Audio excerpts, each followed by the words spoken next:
So Brannick of the Seventh Unbending Oath crested the hill at a jog that radiated virtue and iron, every step clanking with sacred steel's ongoing argument with gravity.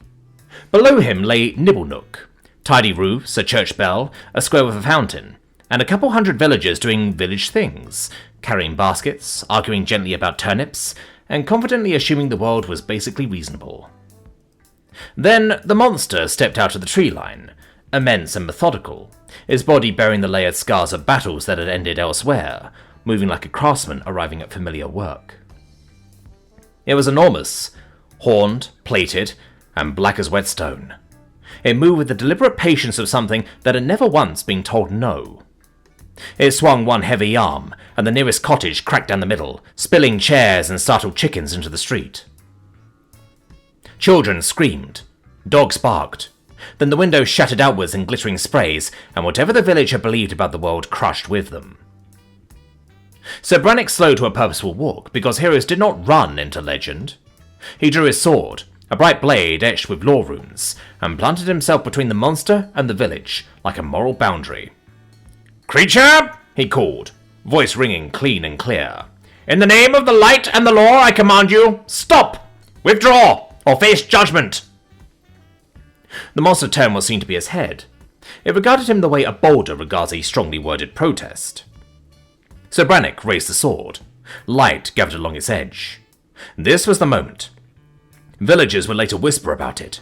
Children would play it with sticks. Bards would overcharge for it. The monster took one step forward. Sir Brannick inhaled, summoning the sacred words that had ended bandit lords and sent necromancers into early retirement. "By the oath!" Someone skidded to a stop beside him. "Great!" a breathless voice said, cheerful as a helpful clerk. "You've engaged it. I'm here to support." Sir Brannick did not turn. "Stand back! This is a holy confrontation!" "I'm not interfering," said the amplifier of Wedlock, a narrow man with ink-stained fingers and an expression of professional enthusiasm, placing a hand on Brannick's shoulder anyway. "I have a magical gift. I just magnify what's nearby. Tiny boost. Very safe." Sir Brannick spoke the first word of judgment. "Repent!" It did not ring. It detonated. The word blasted out of him like a siege engine. The shockwave tore through the square. The fountain exploded upward into mist. Windows across 3 streets shattered in perfect synchronized surrender. The monster staggered, claws digging trenches into the cobbles. Villagers clapped hands to their ears and fell over in a collective, polite fainting. Sir Brannick blinked once, as if blinking could file a formal objection to unauthorized consequences.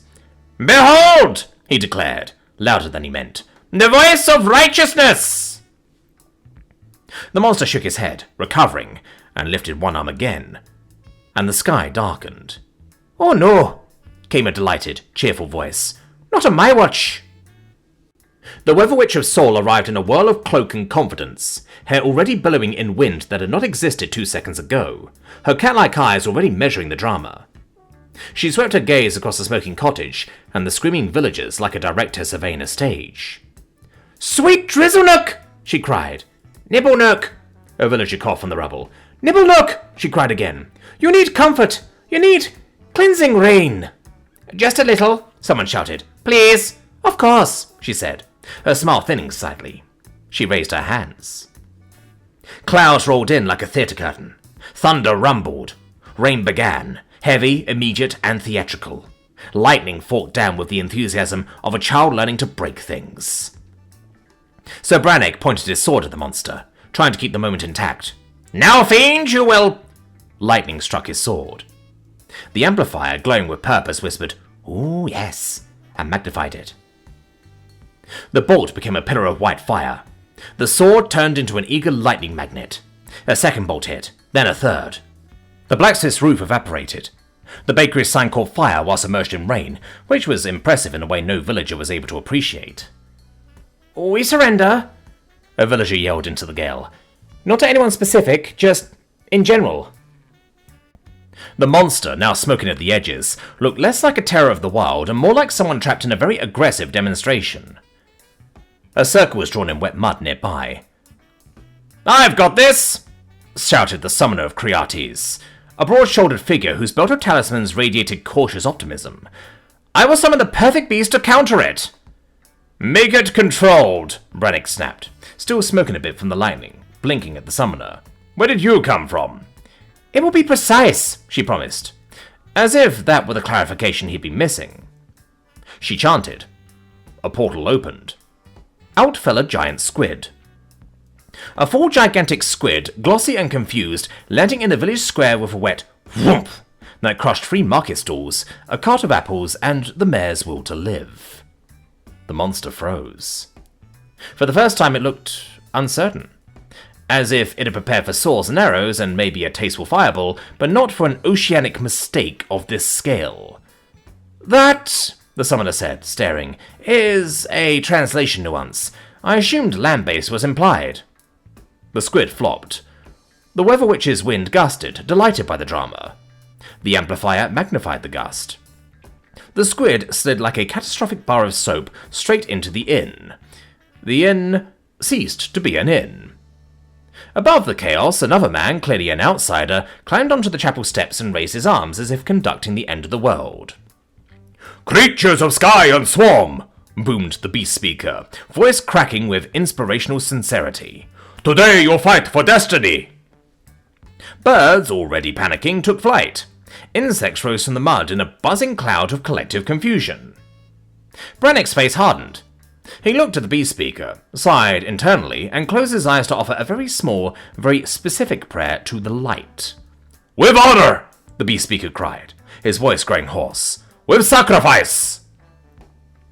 A flock of sparrows dove at the monster's face with suicidal enthusiasm. The monster swatted. The wind caught them. The amplifier boosted the wind again on instinct like a nervous tick.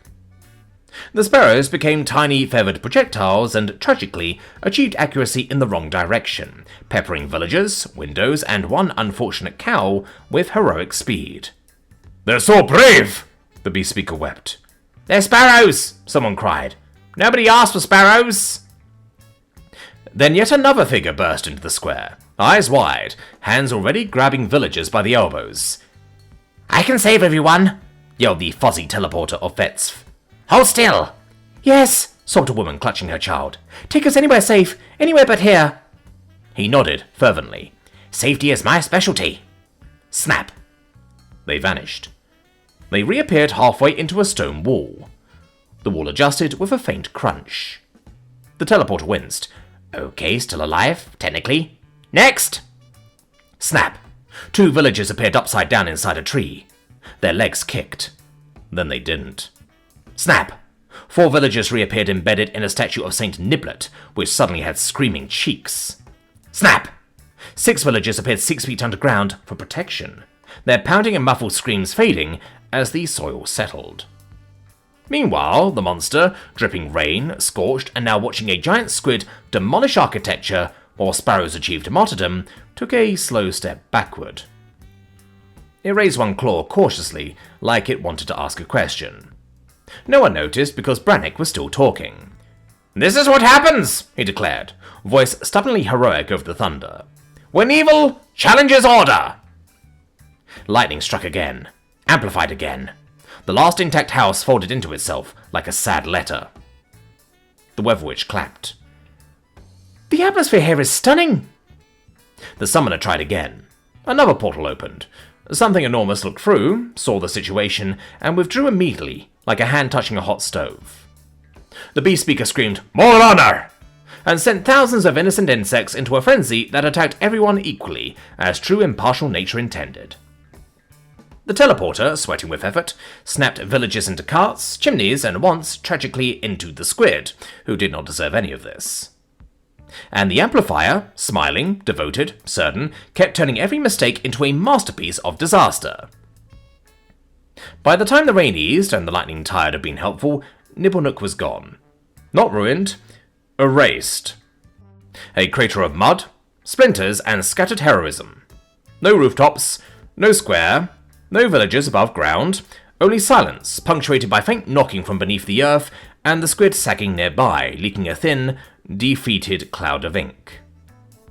The 6 heroes stood at the edge of what had been a village. So Brannick sheathed his sword with solemn satisfaction. "The village is saved," he said, confident the light understood his meaning. The amplifier nodded brightly. "Nailed it." The Weather Witch sighed dreamily.